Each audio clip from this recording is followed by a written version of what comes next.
সুপ্ৰভাত সকলোকে এগৰাকী বাইদেউই মেছেজ দিছে যে তেখেতৰ 13 বছৰীয়া ছোৱালীজনীৰ মুখত বহুত বেছি পিম্পলছ হৈ আছে বহুত কিবা কিবি কৰিছে যদিও ভাল হোৱা নাই মই কিবা ঘৰুৱা দিহা দিব পাৰিম নেকি গতিকে বাইদেউ কওঁ যে ছোৱালীজনী পানী বেছিকৈ খাব লাগিব আৰু তেল আৰু মছলাযুক্ত আহাৰ যদি ছোৱালীজনীয়ে খায় তেতিয়াহলে হেতু পাৰিলে একেবাৰে বন্ধই কৰি দিব অলপ দিন আৰু আমাৰ যেহেতু অইলি স্কিনত পিম্পলছৰ সমস্যা বেছিকৈ হয় কাৰণ অইলি স্কিনত যি তেল ওলাই তাত বাহিৰৰ ধূলি মাকতি প্ৰদূষণ এবোৰ লাগি আমাৰ যি পোৰ্স থাকে পোৰ্সখনৰ মুখখন বন্ধ হৈ যায় যাৰ ফলত পিম্পলছ হয় যদিও হৰমনৰ কাৰণেও পিম্পলছ হয় তথাপি বৰ্তমান সময়ত এই প্ৰদূষণৰ কাৰণে আমাৰ পিম্পলছৰ সমস্যা বেছিকৈ হোৱা হৈছে গতিকে আমি প্ৰায় সকলো সময়তে লগত বেবি ওয়াইপছ ৰাখিব লাগে যেতিয়াই আমি বাহিৰত যাওঁ আমি মুখখন মাজে মাজে বেবি ওয়াইপছেৰে পৰিষ্কাৰ কৰি থাকিব লাগে তাৰ পিছত এটা সাবুন বনাব কৈ আছো সাবুনটো বনাবৰ বাবে এটা পাত্ৰত এটা পিয়াৰ সাবুন টুকুৰা টুকুৰকৈ কাটি লব তাত অলপমান মৌ অলপমান তুলসী পাতৰ ৰস আৰু অলপমান নিম পাতৰ ৰস দি ভালদৰে সিজাই লব তাৰ পিছত সেইখিনি সৰু সৰু পাত্ৰত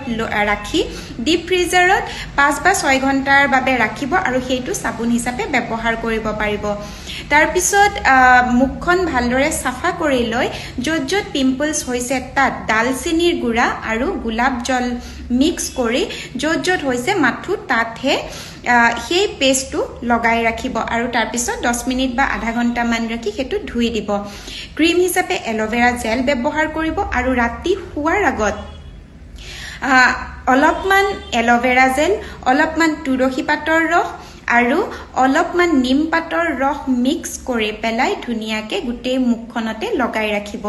এনেদৰে কৰিলে বহুত কম দিনৰ ভিতৰত ছোৱালীজনীৰ যে পিম্পলছৰ সমস্যা আছে নাইকিয়া হৈ যাব এটো সকলো বয়সৰ মানুহে ব্যৱহাৰ কৰিব পাৰে আৰু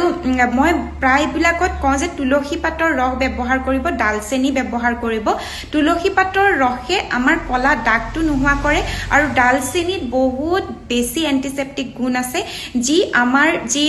পিম্পলছ হয় তাৰ ব্যাকটেৰিয়াবোৰ মাৰি পেলাই যাৰ কাৰণে এটো কৰিবলৈ মই পিম্পলছ হোৱা বা স্কিন গ্লো কৰিবৰ বাবে প্ৰায়বোৰতে কয় গতিকে এনেদৰে কৰিব ছোৱালীজনীয়ে নিশ্চয় ভাল পাব